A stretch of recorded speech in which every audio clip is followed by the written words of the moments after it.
Dobar dan i dobrodošli na još jedno druženje na mom kanalu i u mojoj kuhinji. Danas sam pravila kuglov. Ovo je pravi zimski kolač i savršen je za božićnu trpezu. Možete ga preliti šećernom glazurom kao što sam to ja uradila ili ga samo posuti šećerom u prahu i malo ga dekorisati. Preukusan je, a lako i brzo se sprema i od ove mere dobijete ovako bogatiji kuglov. Pa da krenemo, od sastojaka nam je potrebno:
Kuglov je božanstven, prepun je suvog i kandiranog voća i orašastih plodova.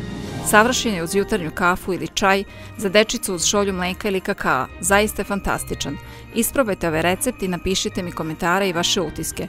Ako vam se dopao moj video, možete zapratiti moj kanal i tako podržati moj rad. Ostavite mi like i podelite video dragim osobama. Na mom Instagram profilu možete pogledati kolekciju dekopaž radova. Do novog druženja, sve vas pozdravlja, vaša Deko Veca.